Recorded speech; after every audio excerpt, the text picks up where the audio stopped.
Kalau memuji Tuhan itu, hati itu rasanya enteng gitu ya. Tadi waktu sampai ke yang terakhir saya mau cinta Yesus, rasanya saya tergesa-gesa atau orang Surabaya bilang ke susu, saya mau tariknya ulurnya terlalu panjang, saya sudah gak sabar. Cinta Yesus, rasanya mau sampaikan cinta ke Tuhan segera, gak mau ditunda-tunda. Sekali lagi kita katakan, saya mau cinta Yesus. Kasih kiss Tuhan. Ya, kasih tepuk tangan ya Tuhan. Praise the Lord, haleluya. Silakan duduk. Puji Tuhan. Seharian bicara tentang Elia, saya akan tutup dengan cerita yang terakhir hari ini yang paling menarik dari kegagalannya. Elia pas ngambek saudara. Anda mau belajar dari kehidupan seseorang, belajar jangan cuma dari suksesnya, belajar dari kejatuhannya. Elia orang biasa kata Yakobus, benar sekali kata firman Allah. Karena kita bisa lihat sebentar lagi celahnya. Tapi sebelum kita masuk kepada pelajaran ini, ya, saya minta doa restu. Berapa hari lagi akan ke Shanghai, ke China, ke beberapa kota. Tolong doakan. Kita tahu kondisi di sana masih boleh dikatakan agak rawan bagi orang-orang Kristen. Bukan saya takut, malah justru doanya bukan supaya saya bisa aman, kalau aman nggak ke sana. Tapi supaya pekerjaan Tuhan tidak terhalang. Semua acara udah di-cancel saudara. Jadi saya ke sana meskipun ada program, karena pelayanan ministry itu bukan tidak sama dengan acara. Karena ministry adalah hubungan, karena itu saya pergi ke situ akan menghubungi semua rekan-rekan dalam Tuhan. Dan mereka akan bertemu dengan saya, khususnya di kota yang sedang diincar, maka kita akan ketemunya di tempat netral, di tempat private. Saya dan istri dan rombongan kecil pergi ke situ, nanti ketemu mereka di hotel atau apa. 20 lebih gereja hamba-hamba Tuhan yang sudah kami hubungi dan kami akan menguatkan mereka. Doakan ya. Tapi lebih untungnya gini, jauh hari sebelumnya Tuhan sudah rencanakan. Tuhan sudah antisipasi, Tuhan tahu apa yang akan terjadi. Kami ini kan cuman meraba-raba, kira-kira tuntunan Tuhan seperti apa. Nah, tanpa saya sadari, ternyata dengan adanya pameran, ada 20 lukisan saya kan dipamerkan di Shanghai, di pameran tunggal. Nah, jadi itu justru yang menyelamatkan misi ini. Kenapa? Karena saya bisa masuk ke sana, tidak terlalu menyolok, bukan sebagai pengkhotbah, tapi sebagai seniman. Jadi Tuhan sudah atur semuanya. Puji Tuhan, dan nanti mereka juga akan terima banyak firman lewat seni yang disajikan. Mereka akan ketemu firman Tuhan. Tapi saya akan ketemu dengan pemimpinnya secara langsung. Dan juga banyak jemaatnya di sana dan sini. Tolong doakan, tunggu laporan kemenangan. Doa saja, saya pulang akan ceritakan pada Anda apa yang terjadi. Yang pasti Tuhan sudah menyediakan suatu pelayanan yang tidak bisa dihentikan manusia. Ada sesuatu akan terjadi. Kasih tepuk tangan Tuhan. Ya, mohon doa restu ya. Oke, kita langsung ke Elia. Buka sama saya kitab Elia pasal 19. Ya nggak ada memangnya, satu raja-raja maksudnya. Satu raja-raja pasal 19. Saya kasih judul pengajaran ini, saya kasih judul khotbah ini, pencobaan setelah kemenangan.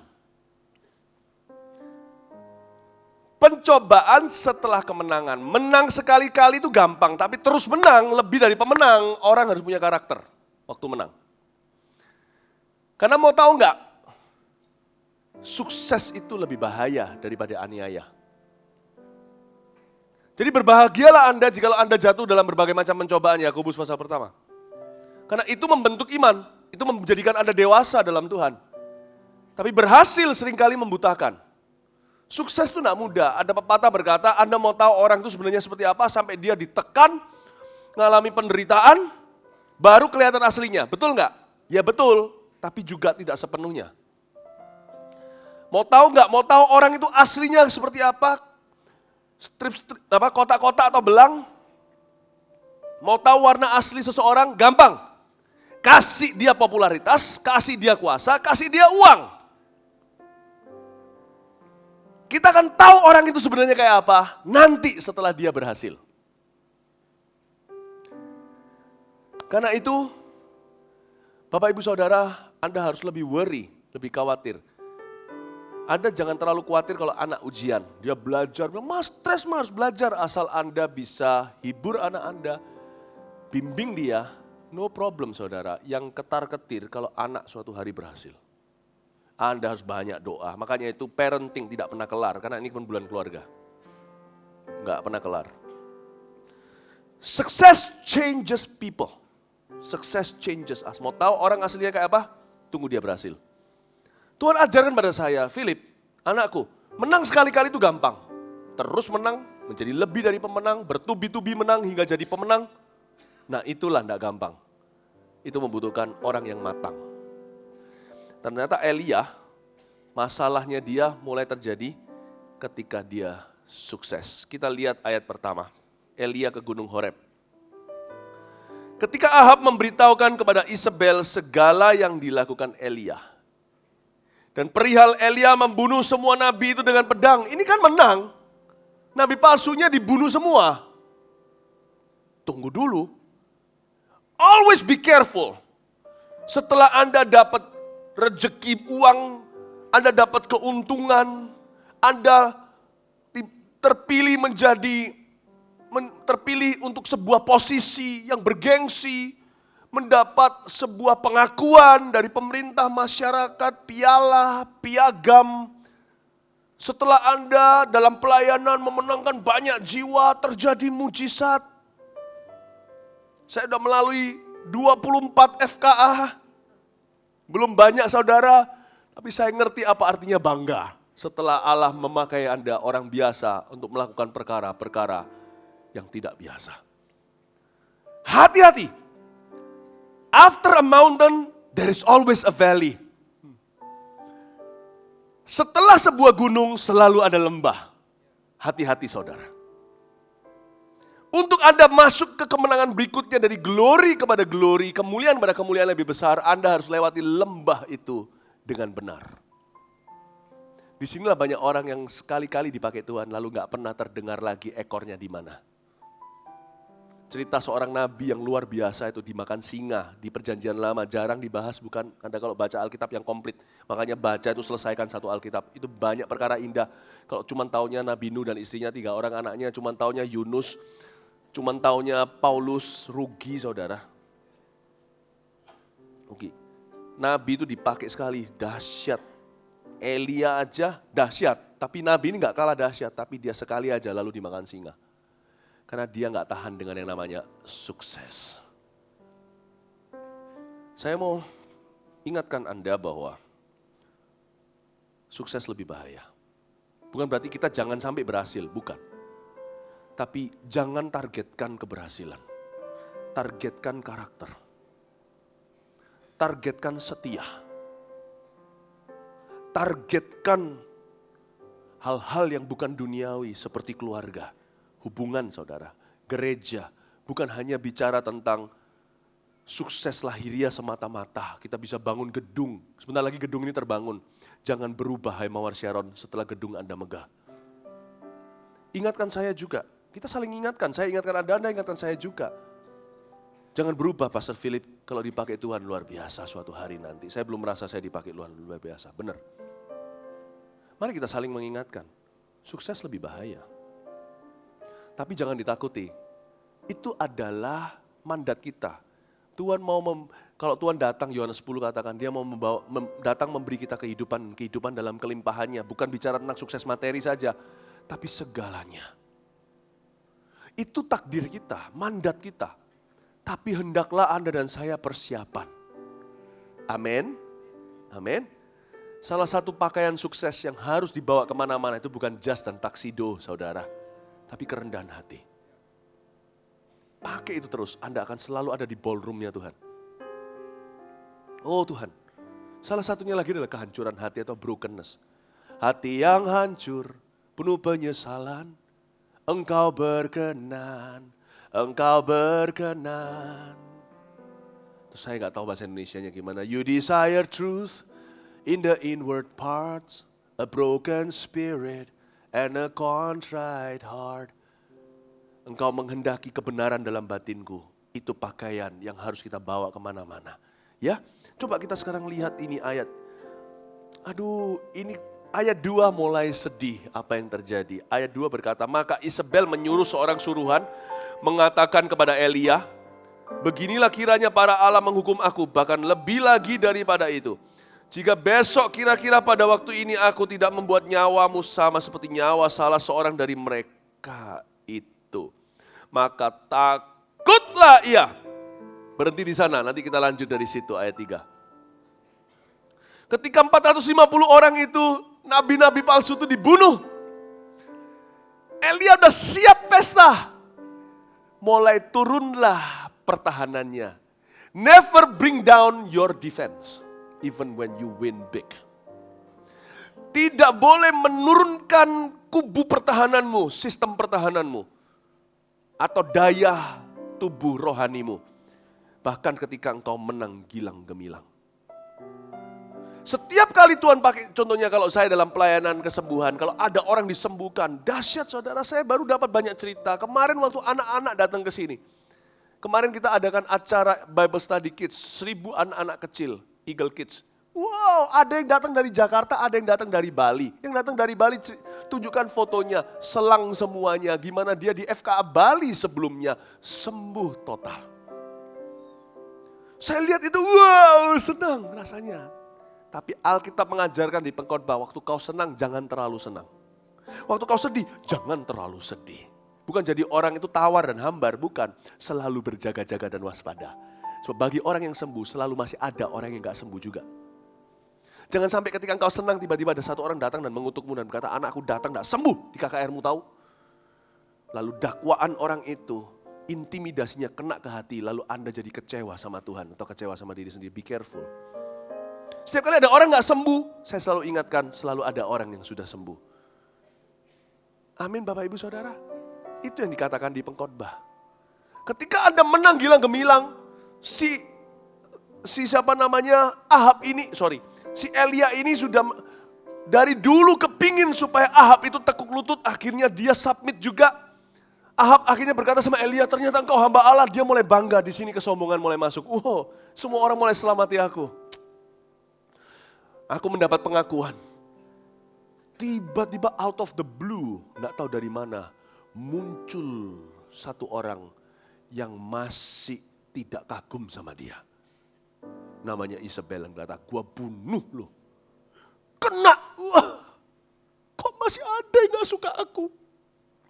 Bukannya Tuhan sudah membuktikan lewat diriku bahwa aku bukan nabi palsu? Bukankah Tuhan sudah menyatakan kemuliaannya melalui diriku dan mereka tahu bahwa aku bicara atas nama Tuhan? Terpukul. Penolakan itu gampang terjadi di dalam hati kita ketika kita bangga. Karena kita ada sense of entitlement, ada perasaan layak untuk menerima pujian orang. Layak untuk diagungkan dan dielukan, layak untuk diterima, layak untuk dimengerti, layak untuk dikagumi. Penolakan itu gak terjadi ketika kita terpuruk. Biasanya kita sudah menter, saudara. Ya sudah tolak satu lagi, apa bedanya? Tapi ketika semuanya indah, satu nolak, terasa durinya. Duri itu gak terasa ketika Anda bekerja. Tapi ketika Anda refleksi, kalau dikasih duri, Anda akan terasa. Dari tidur enak, tenang, mendengarkan suara-suara percikan-percikan air. Dengan burungnya sedikit cicit-cicit, dipijat pelan-pelan, tiba-tiba dijojo jarum. Tapi kalau Anda di tempat konstruksi, kena sedikit, Anda tidak akan terasa. Ketika everything indah, hati-hati saudara. Justru ketika Anda sukses, carilah Tuhan lagi. Jangan berhenti. Ini kesalahan banyak orang, kenapa dijegal oleh setan. Banyak orang itu jatuh waktu dia berhasil. Kadang-kadang pernikahan, jatuhnya macam-macam karena komplikasi itu bisa beda-beda. Sama dengan badan kita, komplikasi bisa macam-macam. Dokter tahu ada gula, stroke, apa. Ada orang yang komplikasinya ke pernikahan. Ada yang ketika sukses komplikasinya kepada hambar dan suam-suam kuku dengan Tuhan. Tiba-tiba udah gak pelayanan. Ada lagi yang suksesnya tiba-tiba menggila di sebuah hobi. Tiba-tiba ini dan itu, pokoknya ada aja deh. Kalau sukses berhasil diberikan ke Tuhan sekali, hauslah lebih. Bukan haus berhasil itu, haus dipakai Tuhan lagi. Nikmati, bangga, rayakan kemenanganmu. Mungkin katakan kalau Anda baru saja tutup buku dan ternyata surplus untuk pertama kali sepanjang 5 tahun. dan bukan surplus yang biasa, tetapi surplus banget, kelebihan. Divisi Anda mengalami kemenangan, oke, pergi sana. Pergi ke restoran Korea bakar-bakar sambil annyeonghaseyo.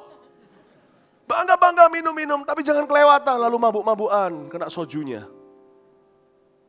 Karena masih ada hari esok dan masih ada pencobaan. Nikmati. Kalau Anda menang, rayakan. Supaya orang-orang yang kerja dengan Anda, apalagi karyawan, merasa ada celebration gitu loh. Ada rasanya, ada berhenti sebentar, kita menikmati hasil kerja kita. Tapi jangan lama-lama, lalu jadi keterusan. Cari Tuhan lagi, Tuhan maksudmu berikutnya apa bagi aku? Ingat itu. Dan ini Elia ketusuk jarum namanya Isabel. Di waktu yang dimana dia kira semua orang sudah menerima dia. Tapi memang senjata iblis itu selalu intimidasi. Terus terang ini lucu konyol ayat 2 ini. Sebenarnya loh ya, Isabel kan ancamannya apa kalau ayat 2? Dia kirim seseorang suruhan yang mengatakan, besok aku bunuh kamu. Bunuh kok ditunda-tunda? Coba mikir loh ayat 2 nih, intimidasi setan itu memang jahat dan licik. Kalau memang Isabel bermaksud. Kalau memang dia sanggup membunuh Elia, tentunya dia bukan kirim seorang tukang pos dengan kertas dan pena. Pasti dia kirim seorang tentara dengan pedang dan tombak. Nggak mungkin banyak bicara datang langsung tusuk. Ketara bahwa setan nggak perlu pakai cara itu.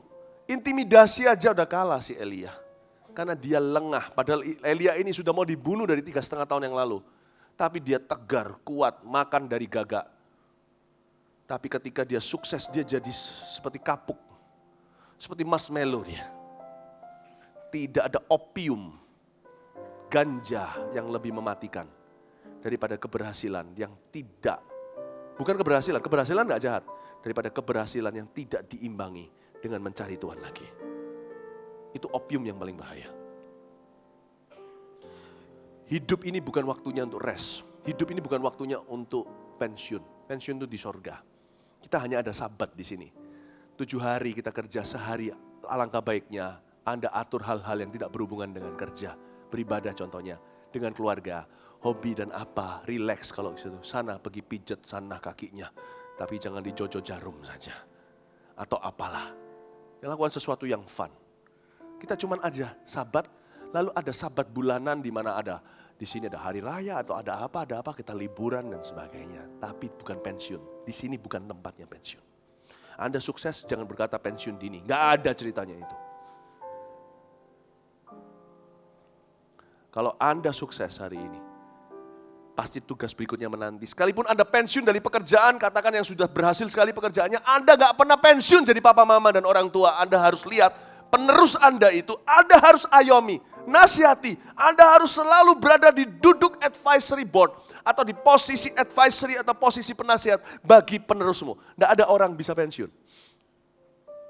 Di dunia ini istirahat saja, bukan pensiun.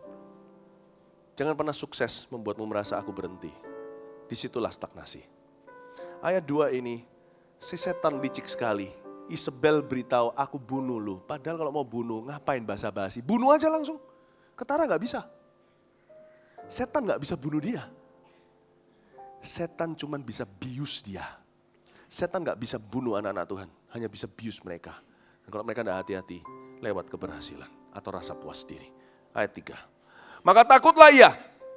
Lalu bangkit dan pergi menyelamatkan nyawanya. Dan setelah sampai ke Beersheba yang termasuk wilayah Yehuda, ia meninggalkan bujangnya di sana. Ayat 3. Maka takutlah ia. Bercanda? Ini Elia. Takutlah ia. Ini Elia. Iya. Kok bisa takut? Dia 3,5 tahun menter gitu kok. 3,5 tahun dia tegar. Kok bisa takut? Disinilah, ketika seorang anak Tuhan lengah, maka potensi ilahinya berubah menjadi senjata makan Tuhan. Dan ini parah sekali, ketika Nabi jatuh, maka mata rohaninya yang membuat dia bisa mengimajinasikan perkara Tuhan sebelum satu pun terjadi. Sementara orang lain belum bisa melihatnya, dia sudah menerimanya dalam rohnya. Karena dia tidak dekat sama Tuhan lagi. Dia sekarang udah merasa mampu, sanggup, dan kuat. Dia merasa Elia tidak lagi sebergantung itu sama Tuhan ketika dia masih dikejar-kejar Ahab. Karena sekarang dia dipuji Ahab, dia kurang apa lagi? Dia nggak lagi dekat sama Tuhan, sudah kendor otot rohaninya. Maka mata rohani yang dipakai untuk melihat janji Tuhan itu berubah menjadi mata yang mudah melihat intimidasi setan. Tidak ada yang lebih parah daripada nabi jatuh.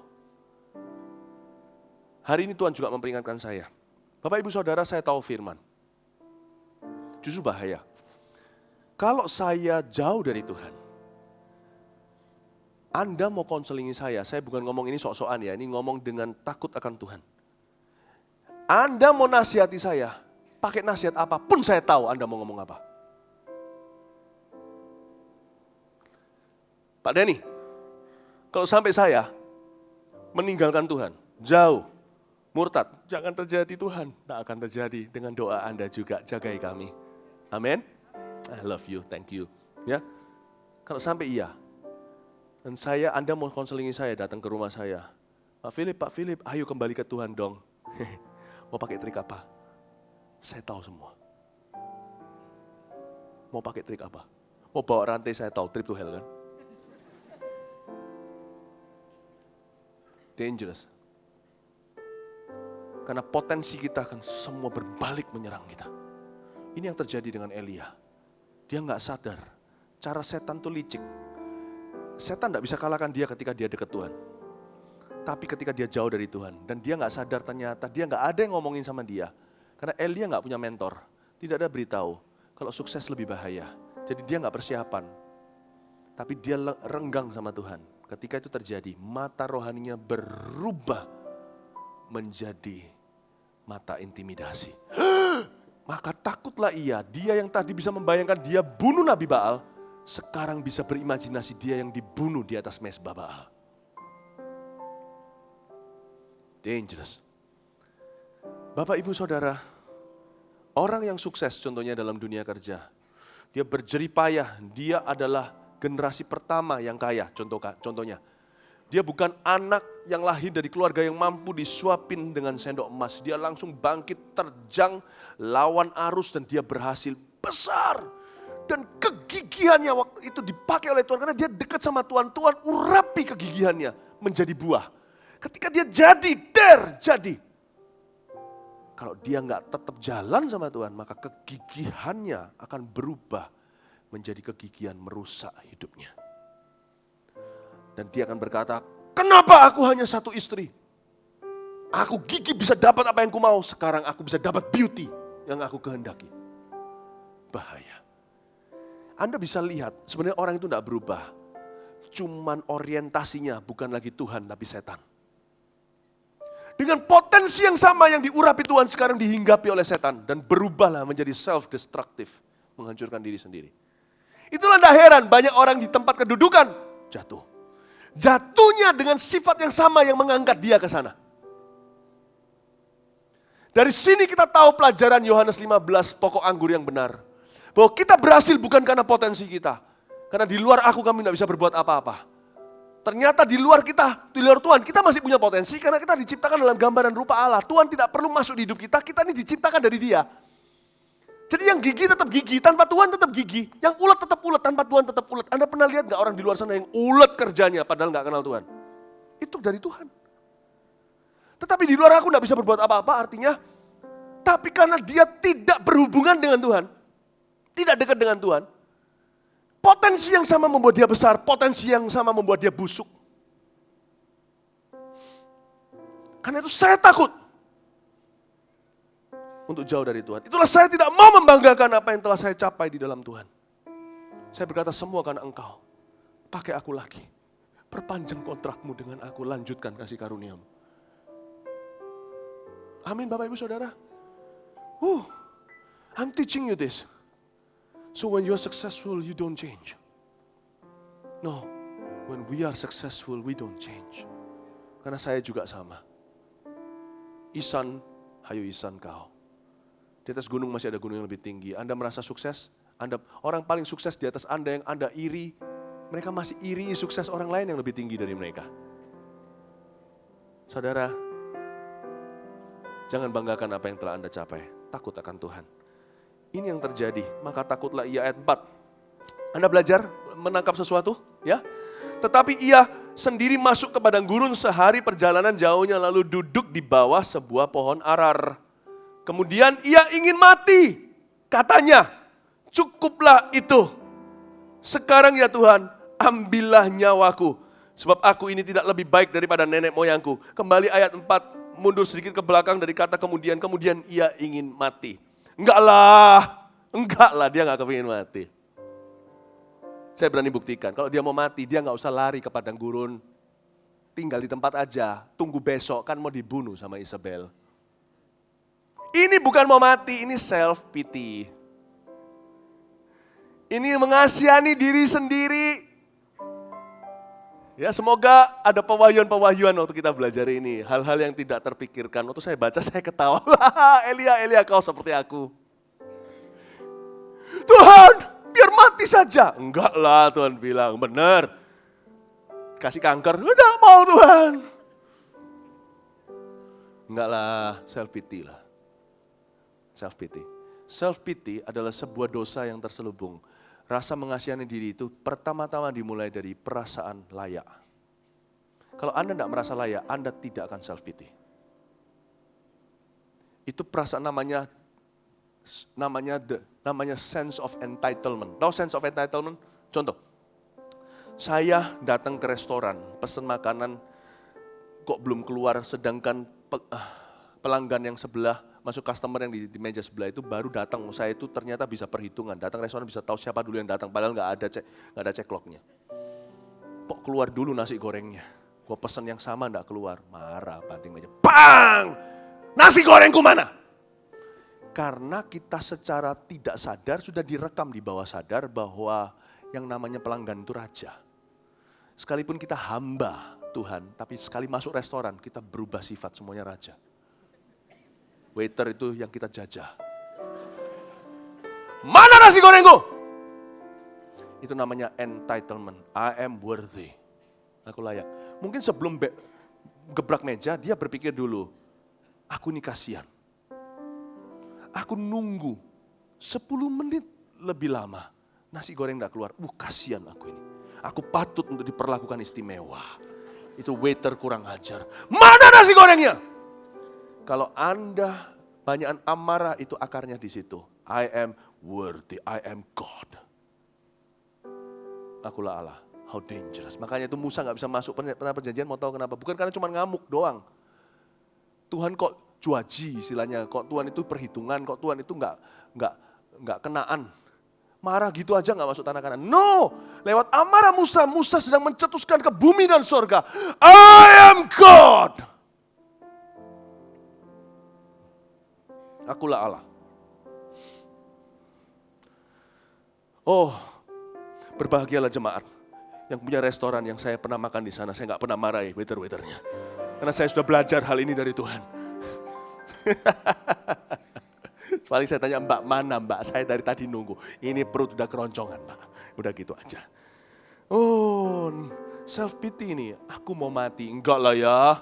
Come on lah Elia, lu mau mati. Tinggal aja di tempat, besok kan dibunuh. Ngapain lari? Lucu nih cerita. Pernah kepikir gini gak?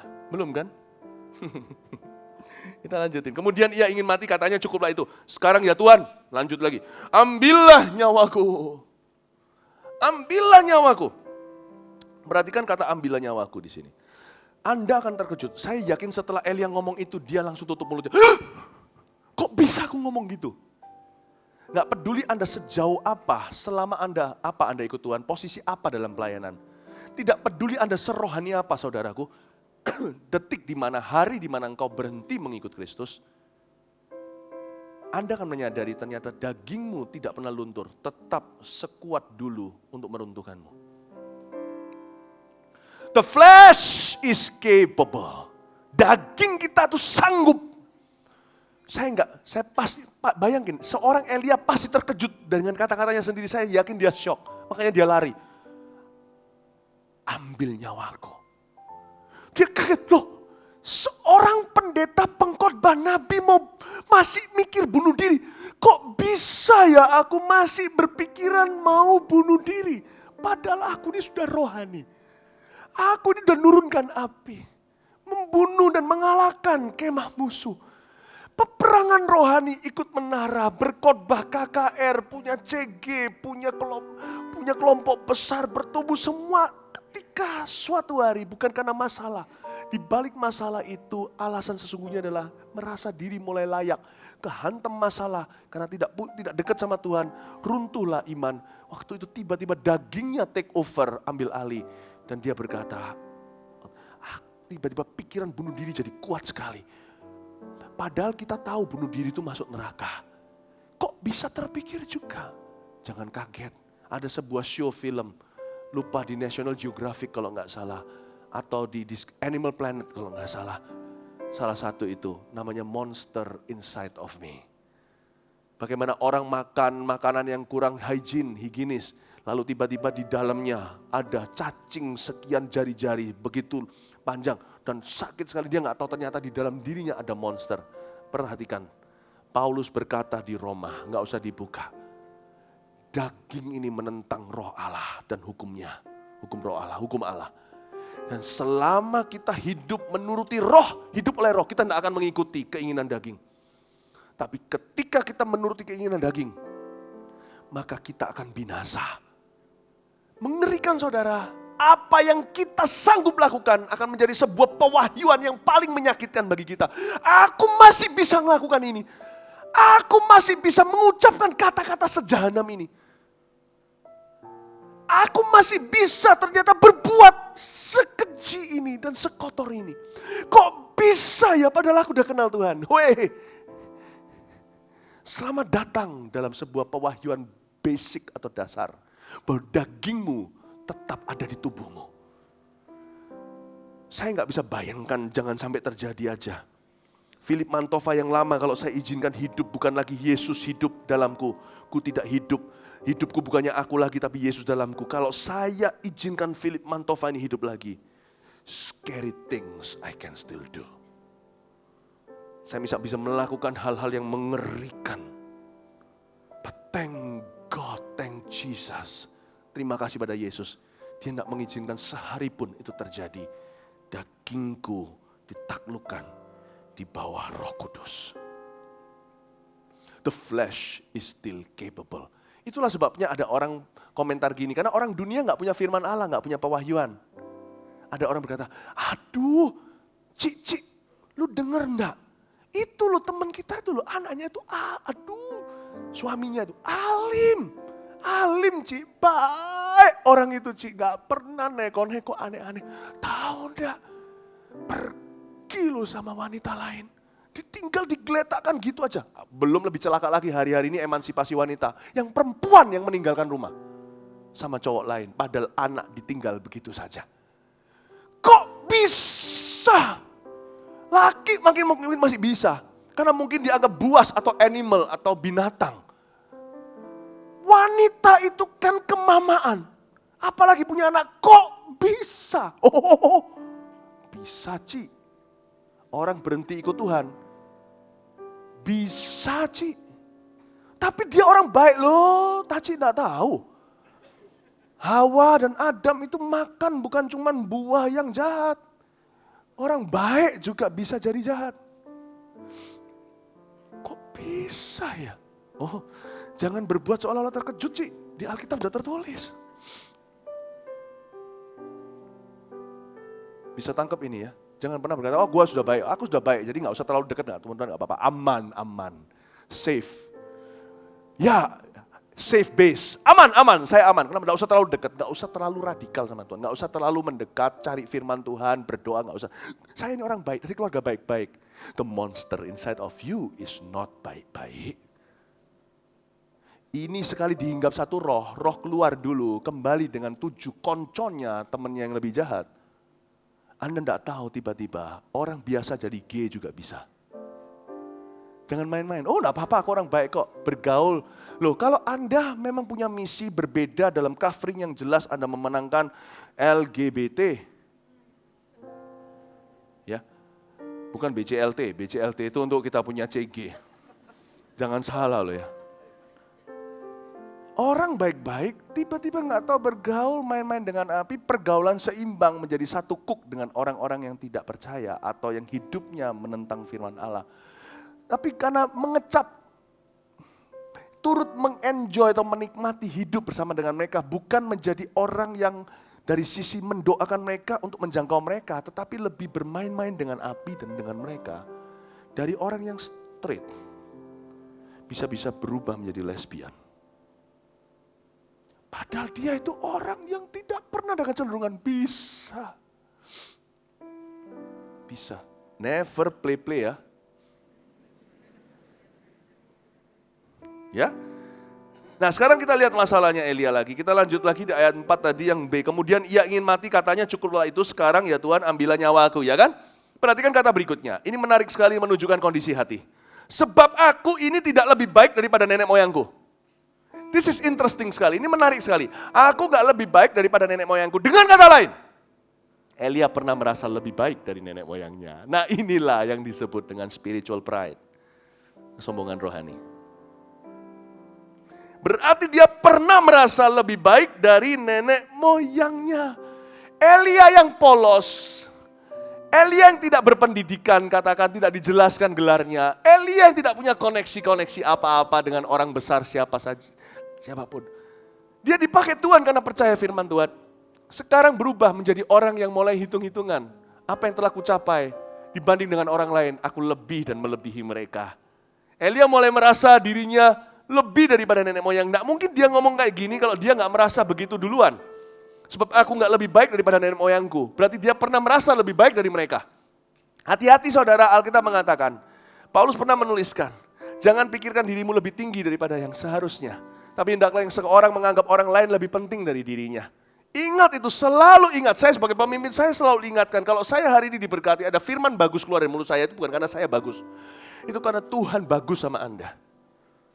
Saya ingatkan diri saya hanya hamba yang tidak berguna melakukan tugas Tuhannya. Nggak ada yang namanya pembantu setelah melakukan tugas lalu dipuji-puji berkata terima kasih oleh majikannya.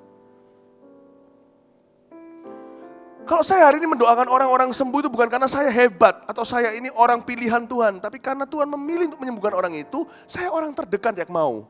Tuhan, gitu loh, saya itu cuman wire-nya Tuhan atau cuman apa? Wire itu apa?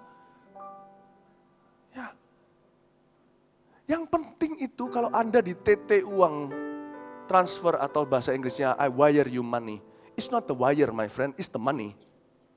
Saya wire Anda 1 miliar, Anda tidak akan berkata, wah terpujilah wire itu. Anda akan bersyukur untuk 1 miliar itu. Wire-nya tidak dibicarakan. Tidak dibicarakan. Saya hanya wire. Ingatkan dirimu, Anda harus melawan itu. Kalau tidak daging kita ini cenderung untuk menonjolkan diri. Terus beritahu aku ini tidak layak. Loh, lain cerita kalau orang yang selalu merasa tidak layak lalu menjauhi Tuhan, izinkan saya mengatakan Anda sudah dilayakkan. Tapi kalau Anda sudah aman dengan Tuhan, penting untuk kita mengingatkan diri kita dengan yang berlawanan. Aku ini tidak layak. Aku ini layak, tidak layak. Saya ingatkan terus loh kalau Anda melayani yang pakai berseragam begini. Saya diambilkan apa, minum apa, hospitality segala. Saya terus ingatkan. Kadang-kadang anak-anak saya yang ingatkan, Daddy, mereka ini melayani. We have to appreciate them. Kita harus menghargai. Mereka tidak seharusnya nih, istilahnya bahasa mereka itu biasa, tapi saya ngerti maksudnya. Ini anak orang, mereka nggak dibayar. Full timer, gak full timer, kita harus hargai. I appreciate you, thank you. Thank you loh. Ini kasih tepuk tangan dong untuk volunteer-volunteerin. Saya gak bisa, ambilkan minum.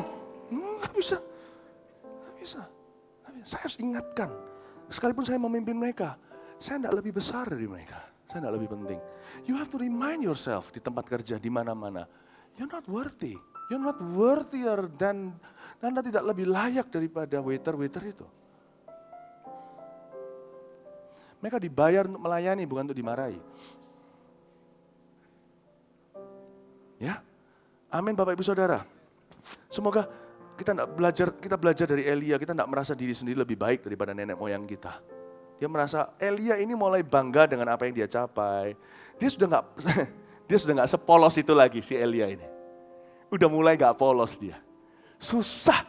Orang kalau sudah berhasil untuk tetap polos, Minimal dia kalau nggak strip-strip ya kotak-kotak. Nggak ngerti maksudnya, ya sudah. Kalau itu pakaian polos yang lainnya strip dan kotak. Orang yang udah berhasil itu susah polos. Aduh Tuhan.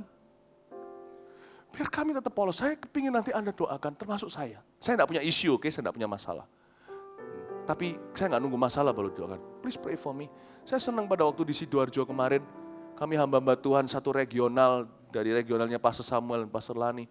Semua sampai ke Bali, ke Diri, apa semuanya datang ke situ. Kaget jemaat ketika saya minta semua jemaat berdiri. Saya minta perwakilannya ketua pendoa syafaatnya dan ketua asyernya. Bukan tumpang tangan ke kami.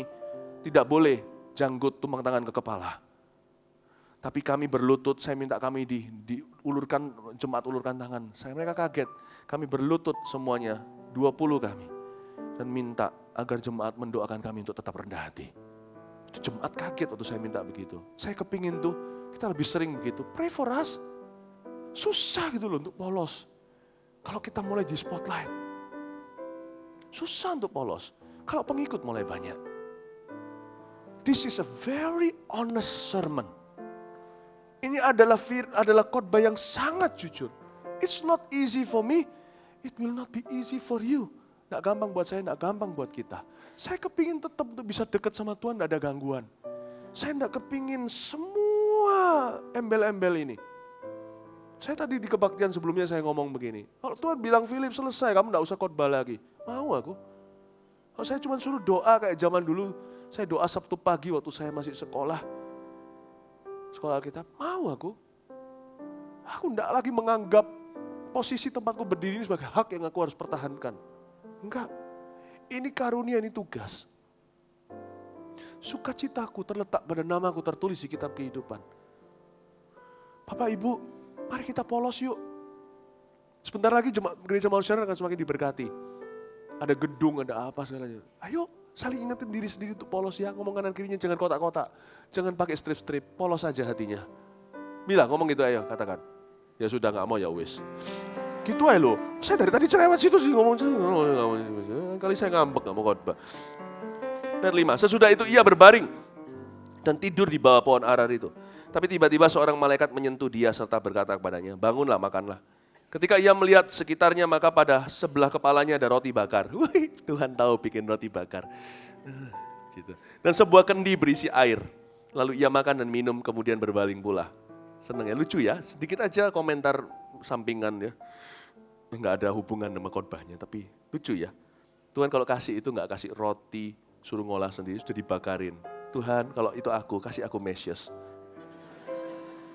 Aku suka itu, yang warna-warni apalagi, gak ceng coklat doang. Tapi malaikat Tuhan datang untuk kedua kalinya dan menyentuh dia serta berkata, bangunlah makanlah. Sebab kalau tidak perjalananmu nanti terlalu jauh bagimu. Maka bangunlah ia lalu makan dan minum. Dan oleh kekuatan makanan itu ia berjalan 40 hari, 40 malam lamanya. Sampai ke gunung Allah, yakni gunung Horeb. Allah menyatakan diri di gunung Horeb. Di sana masuklah ia ke dalam sebuah gua dan bermalam di situ. Seorang nabi berubah jadi beruang. Ngapain tinggal di goa? Makanya Tuhan tanya, maka firman Tuhan datang kepadanya demikian, apa kerjamu di sini, hai Elia? Elia, ni zai ganma? Ni zai zuo shenme? Why are you here? Kok di sini, ngapain? Mestinya dia bukan di goa, dia itu nabi bukan beruang. Dia harusnya di Samaria, karena di Samaria barusan sedang disambar kebangunan rohani. Dengan hilangnya 800 nabi, 450 Baal, lalu sekian ratus dari nabi-nabi yang dari penyembahan yang lain itu. Harusnya negeri langsung bersih, langsung kebangunan rohani. Loh kok nggak di situ, pimpin umat Tuhan malah sembunyi di sini demi nyawamu. Apa-apaan?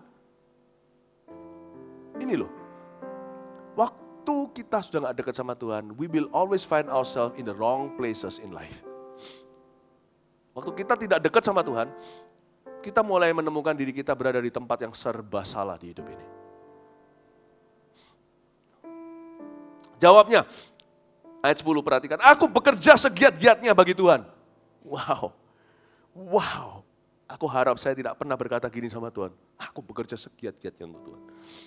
Saya belajar sih dari Elia, gak lebih rohani, gak lebih bersih, tapi untung ada Elia yang jatuh di depan. Kita jadi gak usah terplecok ke situ. Aku bekerja segiat-giatnya bagi Tuhan Allah semesta alam karena orang Israel meninggalkan perjanjianmu, meruntuhkan mezbah-mezbahmu, dan membunuh nabi-nabimu dengan pedang.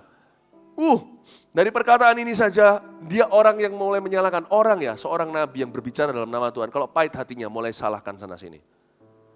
Kadang-kadang kalau kita melihat seorang pendeta yang salahkan sana-sini, pakai mimbar untuk attack, itu kita harus doakan. Contohnya, pengkhotbah. Itu orang hatinya sudah terluka. Kita nggak boleh hakimi, kita harus doakan. Kalau kita melihat bukan di pengkhotbah, di level yang lain. Ada orang yang suka, wah pahit semua gitu-gitu. Kita harus doakan, jangan hakimi mereka. Karena mereka orang yang terluka. Hatinya tidak benar sama Tuhan. Dia sudah tidak bisa ambil tanggung jawab atas dirinya sendiri dan fokus kepada apa yang ada di depan. Dia mulai lihat kanan, kiri, dan belakang. Orang seperti itu kasihan. Orang seperti ini mulai mencari-cari kesalahan orang lain karena dia sendiri sudah salah di depan Tuhan. Ya, lihat ini. Hanya aku seorang dirilah yang masih hidup dan mereka ingin mencabut nyawaku. Hah? Ini dia kesalahan Elia. Salah satu kesalahannya selain kesombongan rohani adalah si Elia percaya kepada perasaan negatifnya alias dusta. Dia bilang, hanya aku seorang diri yang masih hidup. Padahal, gak usah dibuka, di pasal 18 ayat 13 bunyinya begini. Waktu itu Obadja, pegawai Ahab, ketemu sama Elia, dipertemukan Tuhan, dia berkata, Elia engkau di mana Tuanku? Aku cari-cari kemana-mana. Tapi sudahkah kau dengar bahwa aku menyembunyikan 100 orang nabi tidak dibunuh oleh Ahab dan Isabel? 100 orang nabi. Jadi Elia sudah tahu fakta, ada 100 nabi yang hidup. Padahal yang faktanya melebihi itu, jauh melampaui. Karena Tuhan nanti di ujung cerita ini berkata ada 7.000, bukan cuma cepek doang. Jadi Elia sudah diberitahu. Tapi dia memilih untuk mengikuti perasaan negatifnya. Dia berkata, aku seorang diri. Padahal itu bukan fakta, itu perasaan saja. Tahukah Anda ada lagu dulu sekali di tahun 1990, Nothing Compares, bukan Nothing Compares to You, tapi Feeling, tahun berapa itu? Lebih dari tahun 90, sebelumnya lagi Feeling, Nothing More Than Feeling, Nothing More Than Feeling, well there is something more than feeling, it's called fact. Ada sesuatu yang lebih dari perasaan namanya fakta. Bapak Ibu Saudara, perasaan kita nggak selalu benar. Pernah di sini, ya tapi itu mungkin Elia, aku nggak pernah gitu. Yang benar, pernah nggak merasa tidak ada orang mencintaimu di seluruh dunia? Itu perasaan kan, waktu Anda merasa betul-betul itu benar kan, padahal nggak benar kan? Waktu Anda bilang, ada orang yang cinta sama aku, nggak ada di seluruh dunia. Mungkin waktu Anda ngomel gitu, suami Anda pegang tangan Anda. Mungkin Anda lagi tukaran sama mama. Mungkin Anda sedang bertengkar sama keluarga.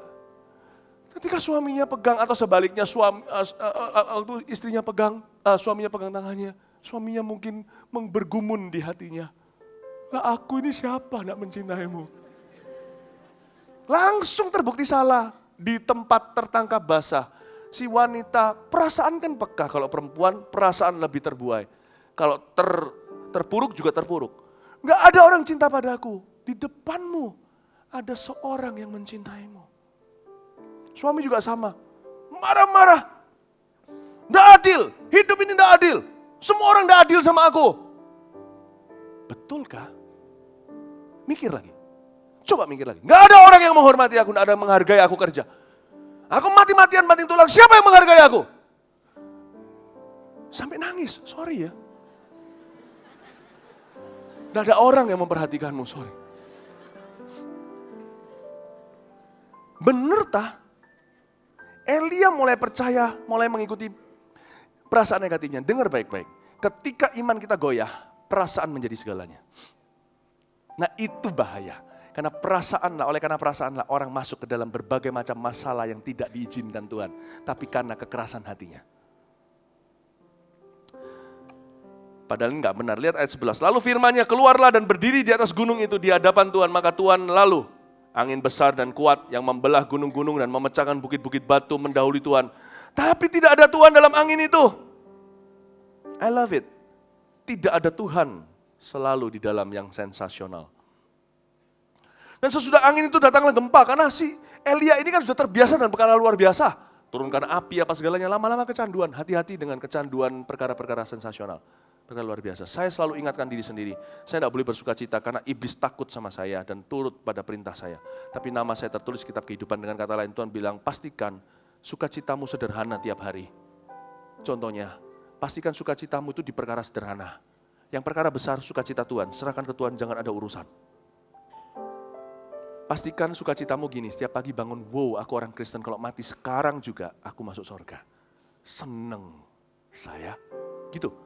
Lihat istrinya di sebelahnya, wow masih hidup.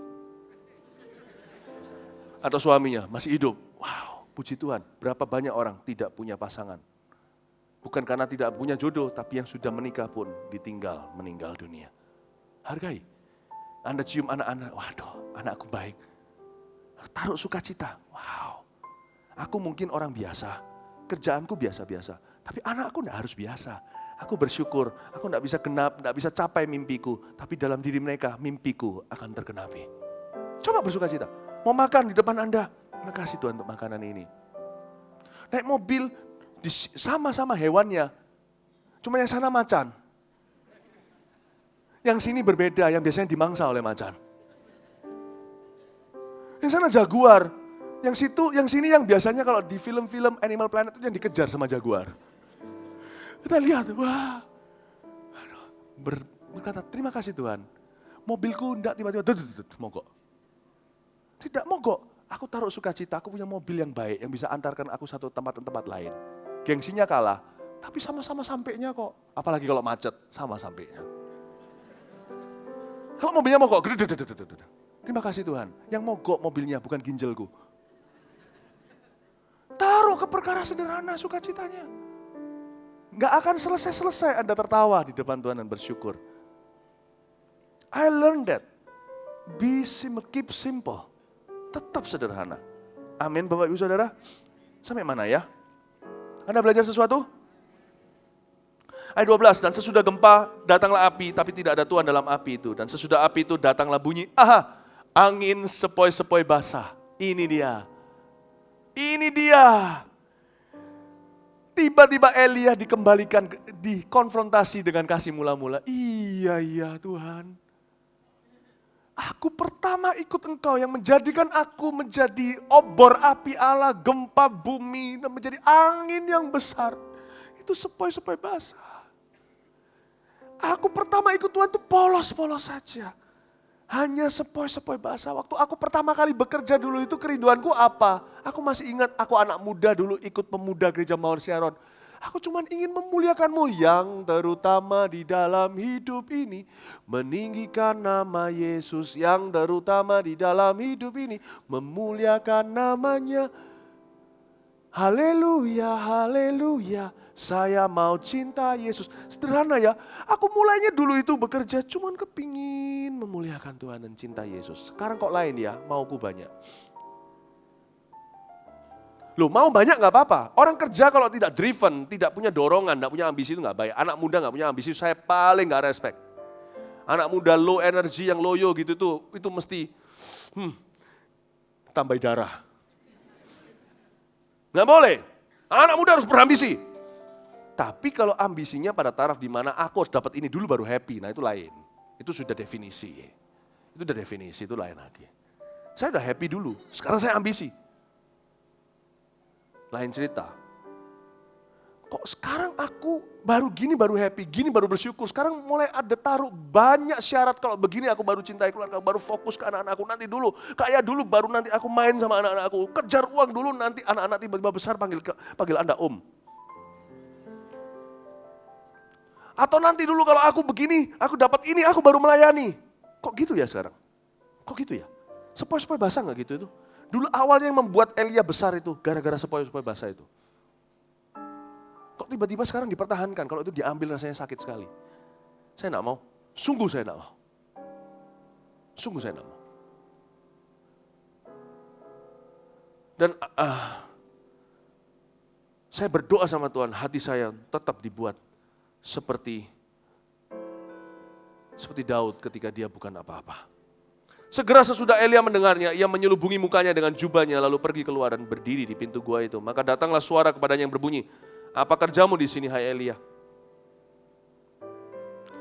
Jawabnya, aku bekerja segiat-giatnya bagi Tuhan Allah semesta alam, karena orang Israel meninggalkan perjanjianmu, meruntuhkan mezbah-mezbahmu, dan membunuh nabi-nabimu dengan pedang. Hanya aku seorang dirilah yang masih hidup, dan mereka ingin mencabut nyawaku. Ini kok rasanya deja vu atau repetisi. Tadi sempat kita baca ya, memang betul Tuhan tanya 2 kali. Pertanyaan yang sama, celakanya Elia menjawab yang sama. Kalau Tuhan kasih hair, jangan jawab yang sama dong. Kalau Anda jawab sesuatu 2 tambah 2, matematika Anda jawab 3. Lain kali di hair sama gurunya 2 tambah 2 berapa, jangan jawab 3 lagi. Itu bodoh namanya. Karena yang pertama disuruh hair, itu karena salah. Hanya orang yang stubborn, yang keras kepala, yang tegar tengkuk, yang menjawab 2 kali. Akhirnya Tuhan gak hair lagi. Disinilah kegagalan Elia, saya mau beritahu kepada Anda. Saya ceritakan kasih karunia-Nya, Elia akan di-hair lagi. Di kitab Wahyu dikatakan Elia akan datang lagi. Kitab Wahyu kemarin kan saya sudah ajarkan. Dia akan datang nanti dengan satu lagi nabi, 2 orang yang satunya saya tafsirkan adalah Henok. Karena 2 orang ini saja nggak pernah melalui kematian daging, kematian jasmani.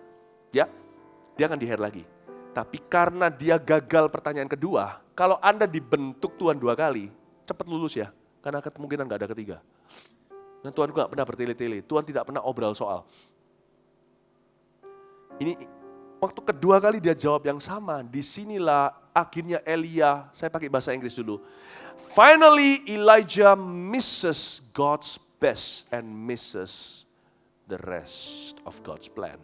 Akhirnya Elia melewatkan berkat yang terbaik dari Tuhan. Dan rencana Tuhan sisanya tidak tergenapi di hidupnya. Coba lihat, saya tunjukkan kepada Anda, kok bisa begitu ayat 15. Firman Tuhan kepadanya, lihat dia punya 3 tugas. Dari 3 ini saya kasih bocoran, hanya 1 yang dia lakukan. Implikasinya apa saya jelaskan. Firman Tuhan kepadanya, pergilah, kembalilah ke jalanmu. Melalui padang gurun ke Damsyik, dan setelah engkau sampai, engkau harus mengurapi, angkat tanganmu sama-sama seperti ini. Katakan, Hazael. Oke, Hazael menjadi raja atas Aram, tetap diangkat tangannya. Juga Yehu, 2 Yehu, katakan Yehu. Ya, cucu Nimsi haruslah kau urapi menjadi raja atas Israel. Dan Elisa bin Safat, katakan Elisa. Jadi ada Hazael, Yehu, dan Elisa bin Safat, turunkan tangan. Dari Abel Mehola, harus kau urapi menjadi nabi menggantikan engkau. Maka siapa yang terluput dari pedang Hazael akan dibunuh oleh Yehu. Raja Aram, yang luput dari Raja Aram akan dibunuh Raja Israel. Yang luput dari Raja Israel, Yehu. Siapa yang terluput dari pedang Yehu akan dibunuh oleh Elisa. Sebelum ayat 18, perhatikan saya. Dalam cerita Elia, seluruh Alkitab, dia hanya urapi Elia, tidak pernah Yehu dan Hazael. Tidak pernah. Supaya Anda tahu, 1/3 Elia ini termasuk orang yang cabutnya prematur. Rencana Tuhan bisa prematur dalam hidup kita? Bisa.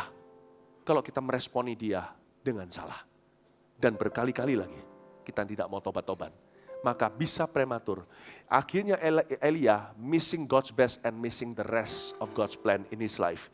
Dia kehilangan yang terbaik dari Tuhan dan sisa rencana Allah yang masih indah bagi dia. Tahu nggak?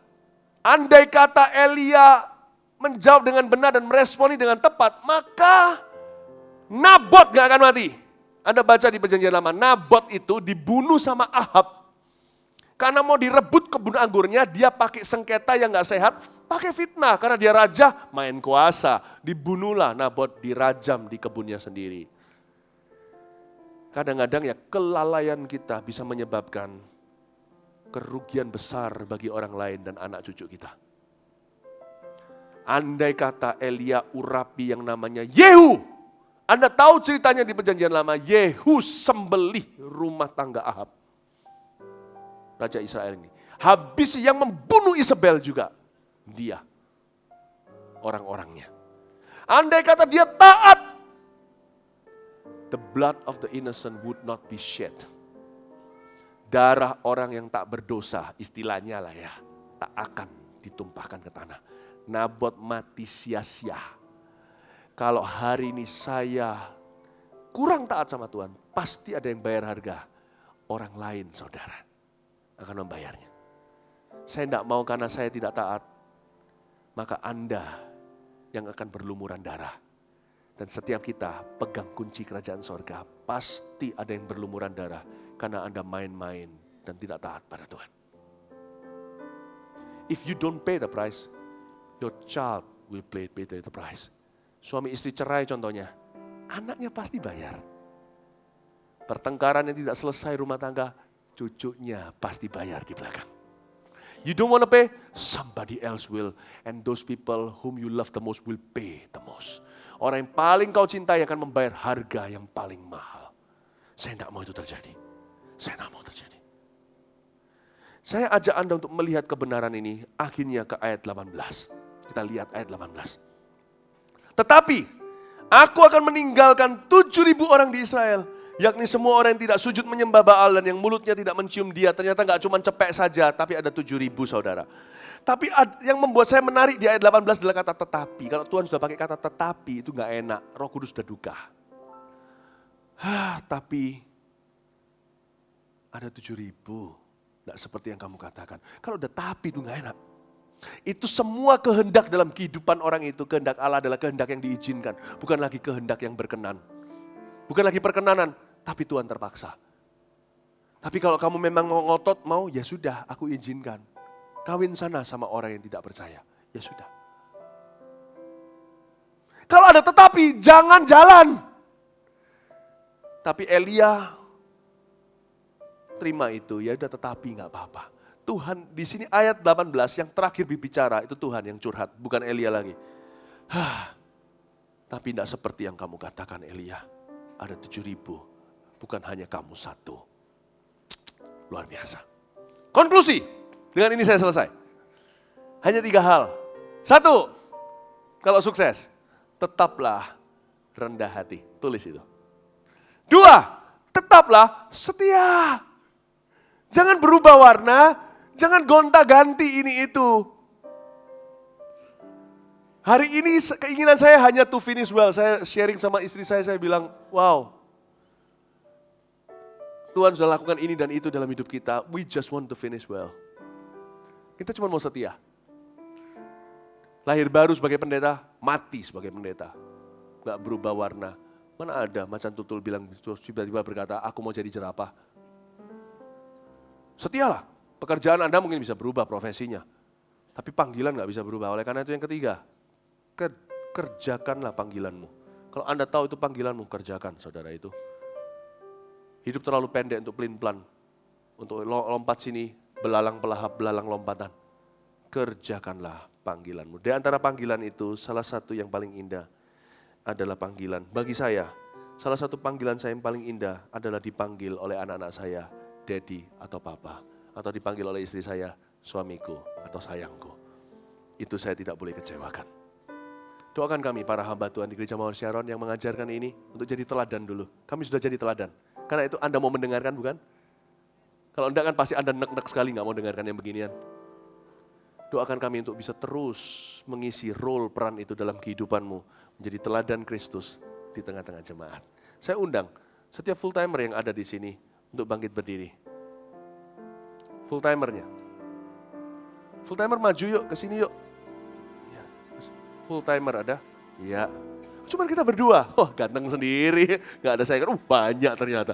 Ya, maju ke sini. Maju ke sini. Cepat maju sini. Oh, pada banyak di sini nih full timernya lagi. Ya. Saya minta semua jemaat bangkit berdiri. Doakan kami. Oke? It's just a little secret between you and me. Di kebaktian ini, you praying for us pastors and full timers. Doain ya. Jangan kritiki kami, kalau memang kritik membangun sampaikan. Jangan serangi kami, sayangi kami. Tapi juga jangan biarkan kalau kami salah ya, Anda harus tegur. And please pray for us. Haleluya. Ini full timer yang ada di kebaktian ini, kita ada ratusan. Oke, saya minta Ashernya maju ke sini. Asher. Oh ada Pak Weli juga, sini Pak. Kasih mikrofon. Mana mikrofonnya? Saya cari yang bukan full timer, yang pengusaha atau apa. Pak Weli aja maju ke sini dulu.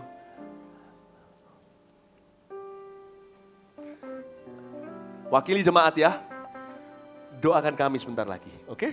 Yes, praise the Lord. Satu lagi, ada pendoa nggak di sini yang bukan full timer yang dari tim doanya? Mana? Oh iya. Siapa? Oh kaget saya, mau apa Pak? Ada pendoa. Cik Noni. Ya? Loh kok Cik kok bisa Noni ya? Iya Cik Noni. Iya. Mana? Iya, tahu. Saya cuma bercanda. Cik Noni, kok Titi? Mana Cik Noni? Lai. Ada? Nggak ada? Ada. Nggak apa-apa, jangan lari. Nggak apa-apa. Ya? Iya, silakan ke sini. Oke, praise the Lord. Doakan kami satu, untuk kami tetap rendah hati, kami tetap polos, dan kami tetap bisa melayani jemaat dengan baik dan benar. Can do that? Bisa? Oke, kalau nggak keberatan, berlutut yuk. Haleluya. Praise the Lord. Nyanyikan satu lagu dulu. I am here because of your grace. I am here because of your love. Lord Jesus, I am so thankful for your grace abounds to me. I am here because of your grace. I am here because of your love, Lord Jesus. I am so thankful for your grace abounds to me. Thank you, Jesus. Thank you, Jesus. Jesus.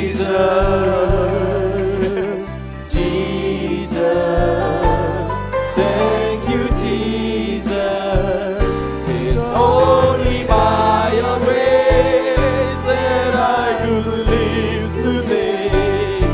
Forever I will praise your name. Thank you,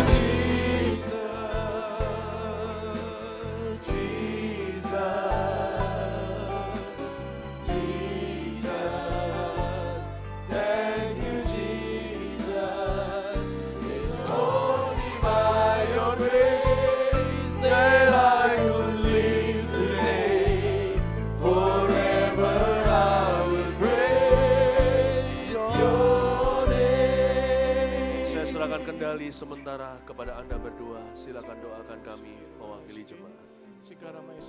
Kami minta semua jemaat bisa mengarahkan tangan ke depan. Doakan semua full timer yang ada di sini juga, dari Pak Yusuf semua sampai seluruh hamba-hamba Tuhan yang ada di sini ya. Thank you.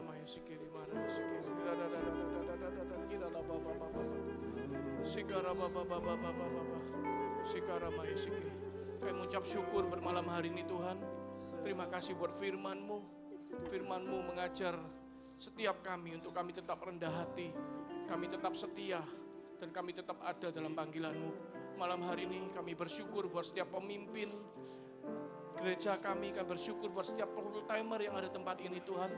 Kau melihat kalau malam hari ini Kau melihat kalau Pastor Philip dan para full timer, gembala-gembala yang ada, mereka berlutut, merendahkan hati, merendahkan diri mereka di hadapan-Mu. Tuhan, kami berseru kepada-Mu di dalam nama Yesus. Kami minta Kau berikan kerendahan hati kepada mereka. Berikan kerendahan hati kepada pemimpin-pemimpin kami ya Tuhan. Mulai dari Pak Yusuf, Pak Philip, Pak Caleb, dan semua keluarga mereka. Juga setiap gembala-gembala yang ada, mulai gembala distrik, gembala satelit, sampai setiap full timer yang bertugas yang ada di Muara Saron ini Tuhan, kami berseru kepada-Mu, berikan kepada mereka satu hal, roh takut akan Kau senantiasa. Berikan kepada mereka kerendahan hati Tuhan, sehingga melalui kehidupan mereka benar-benar menjadi surat yang terbuka bagi setiap kami jemaat-Mu Tuhan.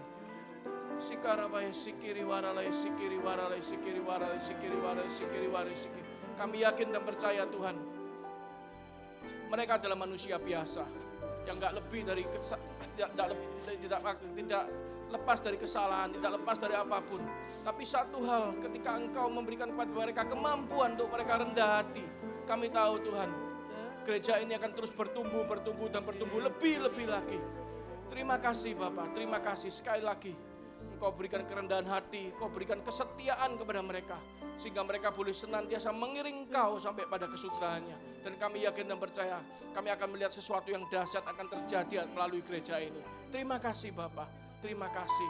Sikarabaya sikiri baralaya sikara baba sikiri. Bapak, kami bersyukur Tuhan, kami Tuhan mewakili para jemaat-Mu Tuhan untuk bersama-sama kami memberkati setiap gembala-gembala kami di tempat ini, pemimpin-pemimpin kami, full-timer di tempat ini Tuhan.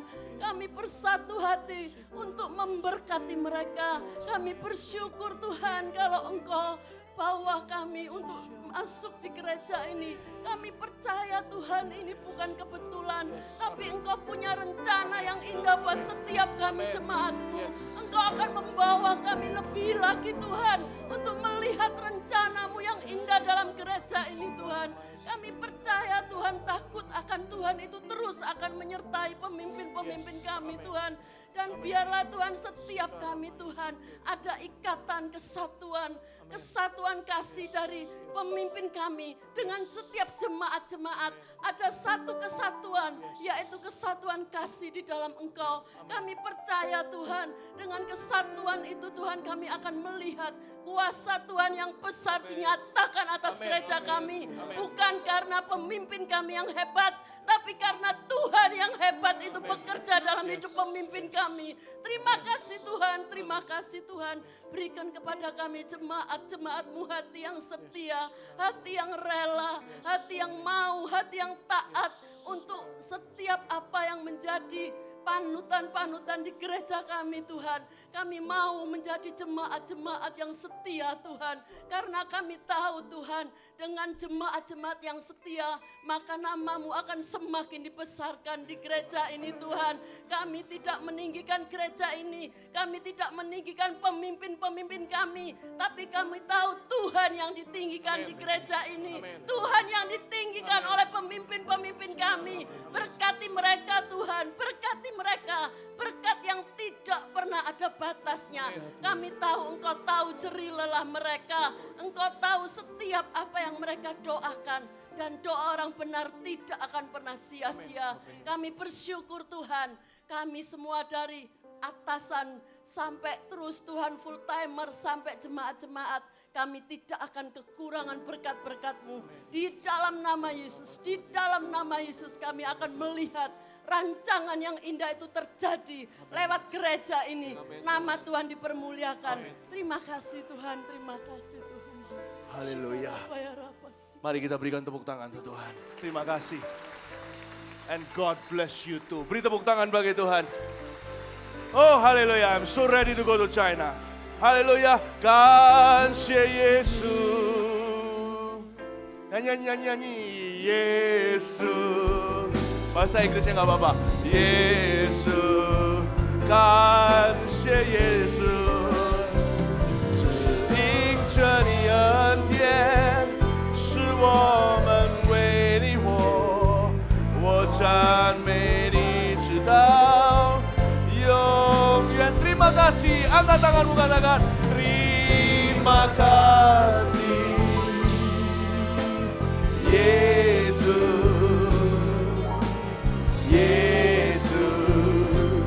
terima kasih, hanya anugerah-Mu buat hidupku sekarang.